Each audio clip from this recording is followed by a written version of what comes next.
Cleveland artist Jenna Fournier has spent so many years shaping a unique creative identity through both Niights, her band, and Kid Tigrrr, her intimate solo project.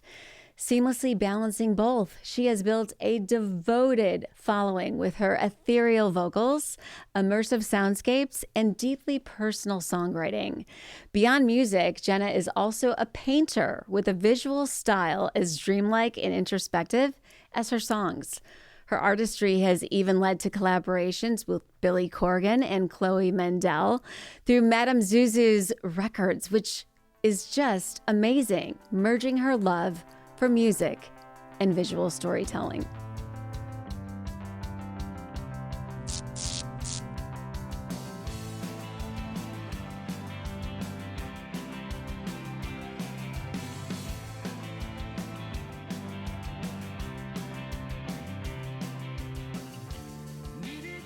So, hello, Jenna. Hello, Hollie. One of the bookers on the show gave me information to research. And as I did that, I thought, oh my God, you are quite literally, if there is a definition of abruptly authentic, because I think we are all defined in different ways of abruptly authentic, you are it. You are it. We are both women. We both come from places of trauma. We have been stalked. We have been trolled. There is so much that I can relate. I thought, oh, I have to talk to you. Yeah. And I'm so grateful to talk to you. Well, I love that you're doing this and putting authenticity on the table because I think the world needs it. You know, in a time where people are so obsessed with image crafting. Yeah. You know, let's break that mold. Let's say the things. And you know what? Yeah. It's not easy to say the things. It's not. It's quite brave, you know? Yeah. It's quite brave. But I Right? think it's refreshing, and I think that's how you help people grow, right? It helps us grow. Yeah. It inspires others to grow. It's a win-win. Yes. It's a win-win-win-win-win. And we're winning. Always. All right. Yes, I love this. So I want to start with, I mean, you as a present gave yourself therapy. Yeah, that is very true. I read that about is true. you, Yes. I just have to say, like, yes, amen. And talk about that a little bit. It took a while. The first time I was in counseling, I was 15 or 16. It was so stigmatized that just to be in therapy, which is so, the world has come a long way. It's not, now we applaud each other for seeking help, and we applaud each other for being able to, you know, admit that we're getting help. And I see more people talking about it and sharing, you know, that what they've learned in therapy and stuff. And at the time it was so stigmatized, I think I just didn't go back for a while. And then the other side of it is a mix of pride and a mix of thinking that you're being strong by taking care of things yourself, you know, just trying to self-help and self-medicate and do it all myself and think that was what was strong. But really the strongest thing I did was decide to get some professional help and talk to somebody. Good for you. Yeah. It was a good gift. It really is the best gift, isn't it? Yeah. Yeah. I mean, I therapied a while ago, and I've transformed to life coach for quite some time now. But I think that acknowledging that we need that. Yeah. We need that. Yeah. Maybe not all of you agree, and that's okay. You do you. But I feel like it's something that is so healthy. I think we all have blind spots. Yeah. You know, even people that are doing really well sometimes have blind spots when it comes to just their relationships, you know, making interpersonal relationships healthier and stronger, you know, even if it's not self-destructive behaviors. It could be, you know, something that maybe it would be better if someone enlightened a blind spot, right? Correct. And if you're lucky, you have good friends to talk to or good family members, but sometimes having a third party that's sort of removed from all your relationships and unbiased is just really helpful. I agree with that. Yeah. I really do. Yeah. You're so strong. You're so strong too. Well, I appreciate that, but it takes a village, to get to this place, and we're still evolving. Yeah, absolutely. It's a journey, not a race, right? I heard someone say that many times on my journey. That continues. I mean, don't you feel like that? Yeah. I don't know that we're going to ever say, this is it. Oh, yeah, it's not like a video game where you beat the level No. and then you're permanently happy or you're permanently in just self-care comes easy. I think it's daily work. Yeah. Some days much harder than others, even still. Yeah, for sure. Is that true for you as well? Because I know I have, you know, the days that I feel like I am on top of the mountain, and then there's days that I am in the valley. I think learning to embrace those cycles and those highs and lows is part of the journey. For sure. You know, and scheduling yourself with anticipation of, I might feel like I'm in my high heels today, but tomorrow I'm going to be in my slippers. Yeah. You know, I so love that. maybe don't try to pile as much on your plate. Yeah. Yeah. I have many, many remedies, and I'm sure you do too, for like embracing each of those moods. And as they come at you, it's all about how you handle it. What are some of your remedies? Living in the moment. And I know that sounds maybe cliche, easy. It's not. I think it's not cliche at all. I think it's like the height of spiritual teachings is to be present. Present moment focus. Yeah. Yes, present moment focus. And for me, that helps so much. And I might do it for a day or a couple of days or a week at times. Yeah. But sometimes we need to do that for ourselves. And that's okay. Yeah. I You know? agree. Yeah. Yeah. So you literally have songs called Therapy Yes. and PTSD. They're a bit on the nose. Tell me about, if you're comfortable, those songs and how they speak to you. A lot of my work is super personal. There are times where a character in a movie really inspires me, and I'll write about that, what I pulled from their journey, or I'll write about something a friend told me and kind of work it in, and it all gets kind of mixed. And I've definitely written songs where I'm singing in first person, but it's not about me. I just shifted someone else's story, right, to make it for the audience. But this record, this one was super personal, and I actually used to be a lot more cryptic in song titles and in my writing, and I went for that very on the nose song titles and stuff, so that it was almost like intentional signaling, so that someone that does relate to that stuff will kind of say, oh, there might be something in this record that I connect to.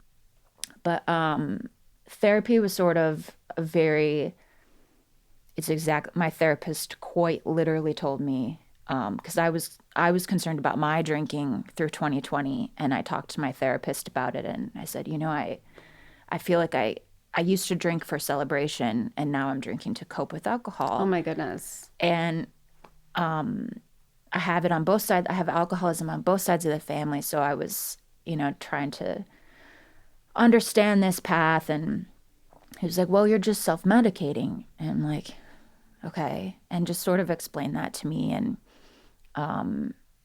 it's a thing that when you tell yourself that, it helped me to have somebody else say, this is what you're doing and here's why, and sort of unpack it with me.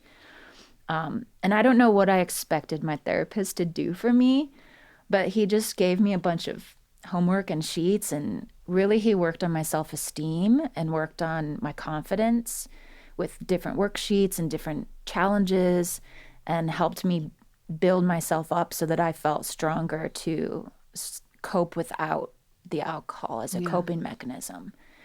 So I wrote a song about it. That's amazing. Yeah. I mean, I used drinking when I did as a prescription to cope. I think a lot of people do. Yeah. And it's so normalized in our society because it's a celebratory thing. And as someone, I've bartended when I was younger, so I was surrounded by it, you know, so normalized for me that it just really went from, oh, this is how I relax, this is how I celebrate when I'm being social, to now I'm isolated in 2020 and this is how I'm coping with my anxiety. Yeah, like bored, drink. Yeah, exactly. Don't know how to come up with a song? Let's see if a couple of drinks help me relax to do it. Yeah, I don't want to feel that. I don't either. Yeah. Yeah. But so now I'm embracing letting myself feel things, you know? Yes. And that's hard. It is hard. It's hard to feel things. Yeah. And it takes a badass to do that. Yeah, it kind of does. Yeah, and it's hard to feel all the things, I have found. Especially when you have trauma. Trauma that you haven't quite dealt with yet. You're like the queen of segues. Look at you. Yes, correct, because that was another song. Yeah. The PTSD, I think, was another thing the therapist helped unpack and recognize things that are like, oh, maybe this isn't a personality disorder. This is just PTSD. Yeah. You know, which is a disorder, but it's not a mood disorder. Correct. The song is sort of saying I'm tired of living this way, you know. So it's a bit of an anthem. It's positive, even though it's also kind of depressing at the same time. I try to write the sad songs with a hopeful twist. Yeah. You know, so they aren't just commiserating. I hope that they're a little empowering too. Thanks for being open. And I know it's not easy doing this. Is this more nerve-wracking to you than, say, playing on a stage? Talking about stuff? Like, yeah, this environment right here. Are you nervous? Yes, because playing on a stage is very rehearsed. And I actually didn't even used to banter in between songs. And I wasn't trying to be mysterious. I just didn't know what to say. Yeah. I would just kind of say, thank you, and play the next song. and part of it is I'm tweaking things to get ready and tuning and stomping. But the other part of it is just I don't rehearse stage banter, and then when you're up there, I just kind of, my brain just doesn't, you know, you're aware that you're on camera, kind of like with interviews. And I just never know what's going to tumble out of my mouth. Same. You know, and sometimes it's pretty weird. So same. You know, you don't want to, it's not even like, oh, I'm going to say something that's going to offend someone. It's just sort of it's so different performing something that's rehearsed. Let's get into your music and how that all started for you. And I know so did the art come before the music? Was it sort of a simultaneous thing for you? Talk about that.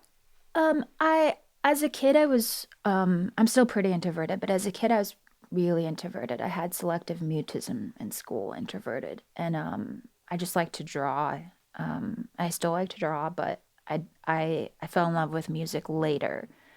It came with drawing.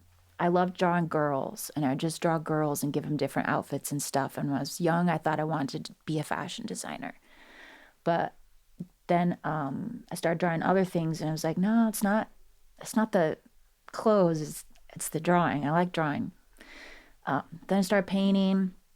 But when I started actually dating someone in a band. And I loved music, but being around someone that played music really did kind of make me want to play too. And he was still kind of learning to write. Like, lyrics weren't the most important thing about his music for him.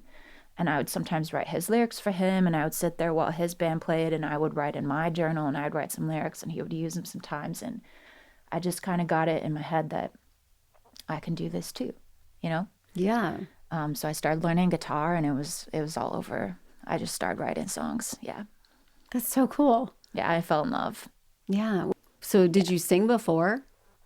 Singing does not come natural to me. Singing has been, thank goodness for studio magic that can help my voice sometimes. I'm better live now, but I think I probably would be further along in my music career if I was a stronger singer live. For a long time, I didn't prioritize treating the voice as an instrument that needs just as much practice. I just sort of belted it out there very organically, and my pitch was pretty horrible. I was not a good singer for a while and did not come natural. But I would not say that's a natural strength. I still I still have a little bit of imposter syndrome. I don't feel like a singer. I feel like a writer, if that makes sense. But that's another huge talent. Yeah. Do you like the singing part of it now that you've gotten into it? Now I do. Yeah, now I do. But I mean, it took 20 years, to feel like my voice is mine and my voice is not me trying to imitate what a singer should sound like. And it took me 20 years to not hear my singing back and just have a full body cringe because I hated it for a while, you know. But luckily playing in a shoegaze band, we kind of buried it, and I didn't really have to. I kind of liked hiding in the shoegaze aesthetic. And then today, prior to showing up here, you're collaborating with the Smashing Pumpkins, who do have some shoegazy qualities to their music. Yeah. What's going on? I had started by auditioning with Billy was looking for a singer for a songbook project that he had sort of he does something that's kind of cool. He polls his fans a lot. He'll post that he did it most recently looking for his guitarist, his new guitarist that is Kiki Wong now. And he'll poll his fans for cover art. He'll poll his fans for things. So I had sent him some art. I had sent him some stuff, and I eventually sent him my band's records, and he actually responded. And so what were you like? Were you losing it when that happened? Yeah, and I have the mindset of you don't win the lottery if you don't buy a ticket. You apply for grants, you throw your hats into rings, and you just try for things. In the music industry, you have to knock on a lot of doors, and most of them don't open. So when one does, it's really exciting. I was just going to say that it only takes one. That was a big door to open. And he responded, and he was super nice, and he was more interested in my guitar playing than my singing, which is what I had sent him an audition video for. And he was interested in working with me on some of his solo music, and we just sort of kept a rapport going. And I met him in his tea shop in Chicago. And him and Chloe had wanted the label to start bringing in more artists, but it was pandemic times and everything got everything got on pause, I think, for a lot of people. Sure. Where's the music industry going? When are we going to have crowds again, So it kind of went on pause. But when I finished that solo album, I circled back with him, and after much discussion, he agreed to put it out. And it was a little before my record actually came out that he invited me to guest on a Pumpkins record, which was so cool. What was that experience like? Surreal? It was surreal. So I asked him if he was going to give me the songs, to learn ahead of time. And he said no, because he couldn't risk them being leaked, understandably. Right. And once I realized how much of a danger it was for the stuff to get leaked because it had happened before, I was like, well, that's good. I don't want it then, because I don't want to be on the suspect list if it does get leaked, right? Like, I need you to trust me. So it was kind of a show up and hear these songs for the first time and then go record them. Yeah. But I had Katie Cole there, who also sang backup, and she was helping me work through the parts because she actually wrote the harmonies. I didn't write those harmonies. I was singing what they wanted me to sing.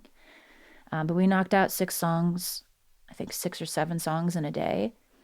Congratulations. It was awesome. It was nice to work with a very professional producer that, validated me as a professional, Yeah. It was cool. I bet that felt great. Yeah, it was awesome. Yeah. And then the record came out and it was great. So oh my gosh. Cool. I have goosebumps just thinking about how that had to feel.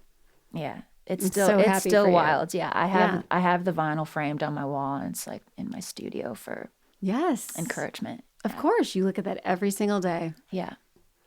We're both content creators. It is not easy. It's a lot. Yeah, it's a lot of work. Yeah. How do you deal with burnout? Chocolate. You? Chocolate. Chocolate's a good one. Yeah. And I'm not kidding. Like, I usually go to something like that. And I find that I have learned to give myself grace on days that I just feel spent mentally. Yeah.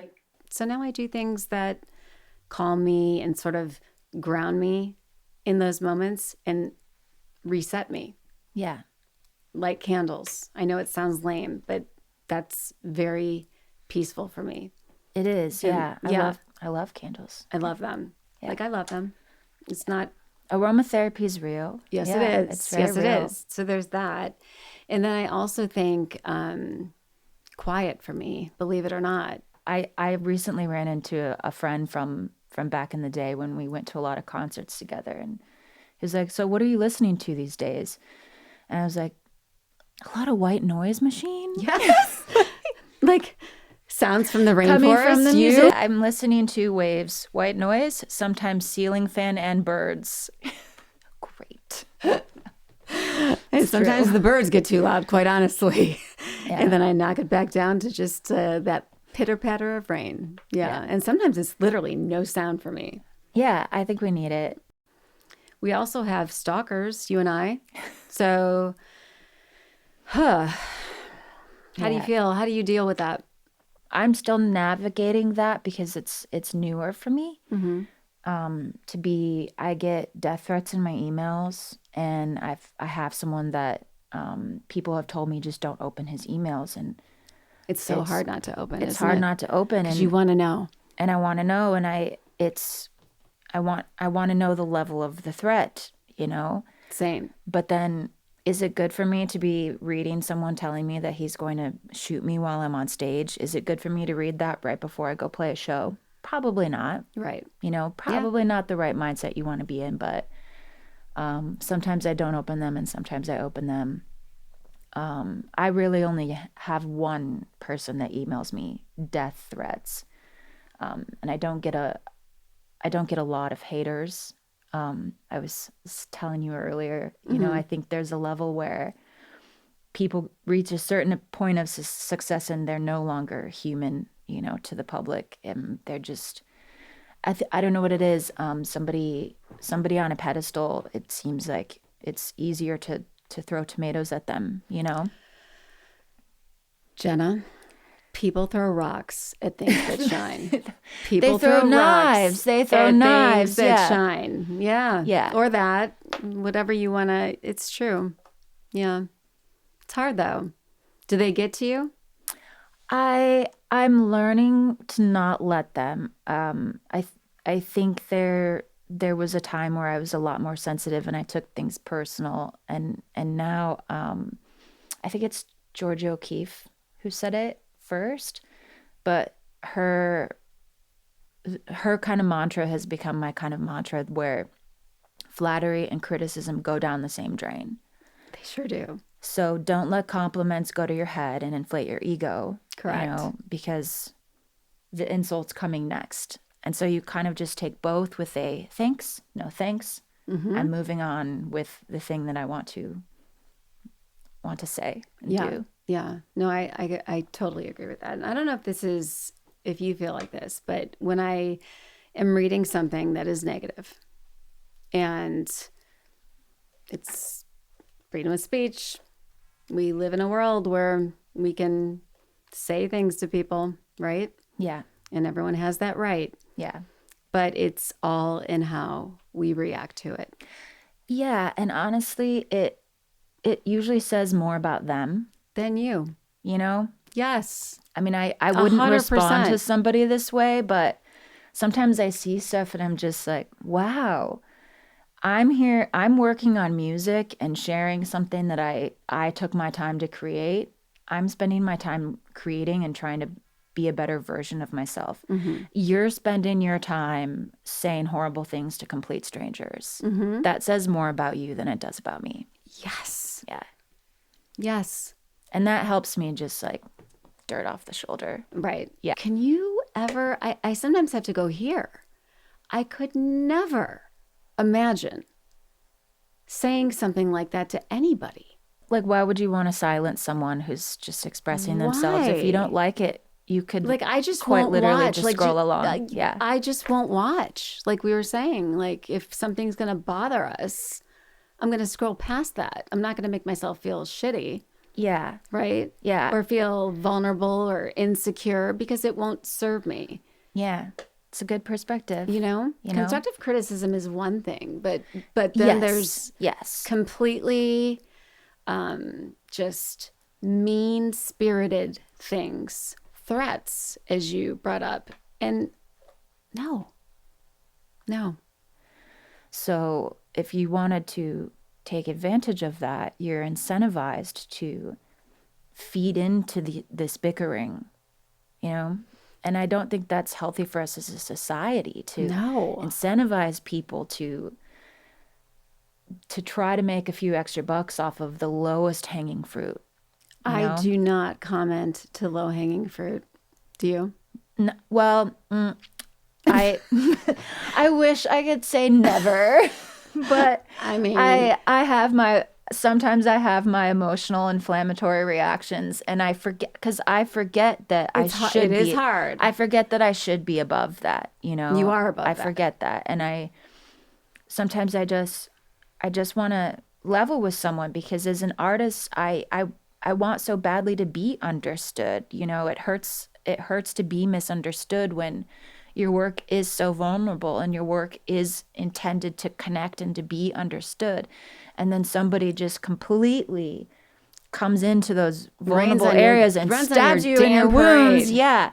It's like, I should just ignore them. Yes, you should. So I usually do, but I have my moments. I have my moments. I think we all have moments. Yeah. But engaging in that kind of behavior is never going to help matters. It doesn't help. No.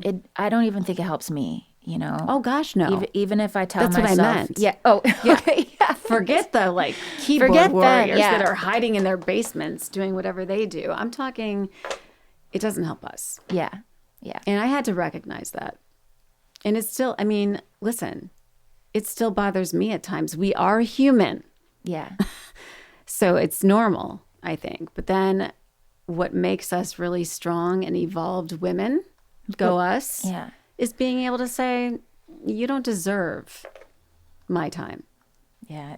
People are something sometimes. Yeah. But they're not going to get us. Yeah. I like that. Yeah. Yeah. You do. You do you. And you're doing you so great. So thank you. What's next for you? What I mean, I know it's hypothetical, I suppose, as far as the question, but no, I mean, I'm sure you have this vision. I think we all do. What's in your future? Is it going to be music? Is it going to be art? Is it going to be both? I think it'll always be both. Sometimes, very, very rarely these days does art kind of take a front burner. I love to paint, and it's a really solitary practice. Mm-hmm. You know, nobody else gets on that canvas with you, so it's good alone time for me. And you're probably only thinking about the painting when you're painting, if I had to guess. Yeah. Listening to my music or whatever, you know, and just kind of in that world, and it is really therapeutic, and I need that sometimes. That's great.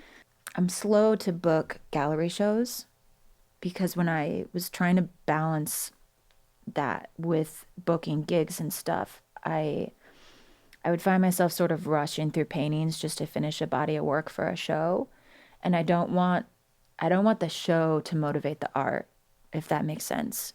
Of course. So this year, what I really want to do is make another record. I just finished my album cycle, which is when you're putting the record out after you made it, there's a lot more content creation because there's a lot more marketing involved. The writing and recording is my favorite part, not the performing and marketing. Yeah. I do like performing, but the performing isn't what makes my brain buzz, you know. I like to write and record and hear it start coming together. And you're from Cleveland, or? I've been here since 2005. Okay. But I also did a little bit of high school out here. My folks were back and forth. So it was kind of, it's always a whole thing to explain my childhood, but my folks were both military, so we moved a lot. Okay, well, that's understood. Yeah, but I came here from Las Vegas, and then it wasn't downtown Cleveland. I moved downtown as an adult, but I was in the suburbs, so it was a huge culture shock. Mm-hmm. But yeah, I met some people at open mics, and I was doing There was one below B-side that was a really cool, diverse open mic, and I met a lot of people, and the music scene just kind of sucked me in, and I stayed. That's awesome. Yeah. Do you consider Cleveland home now? Yeah. Oh, yeah. Yeah. Yeah, it's been a long time. It's the longest I've ever lived in one area. Yeah. Well, we're happy to have you. Blessed. Thank you. Grateful. Thank you. And can we find you on social? Yes. It's Kid Tigrrr. Tigrrr. I'll make sure I put that. I'll make sure I put that out on the episode today, so that you all can see it and follow Jenna, which is so exciting. It was nice to connect with you. You too. I feel. Are we I know. wrapping? I feel like Are a we wrapping zen. I don't know. Is this a wrap up? There's no rules on Abruptly Authentic. That's the beauty of it. That's cool. That is cool. Yeah. I wanted to make my own show with my own rules. I like that. Right? That's awesome. Will you come back and visit? Yes, we should do this again. Should we say goodbye? Okay, we can say goodbye. All right. For now. For now. For now. How about till next time? Till next time. Yes. All right. Awesome.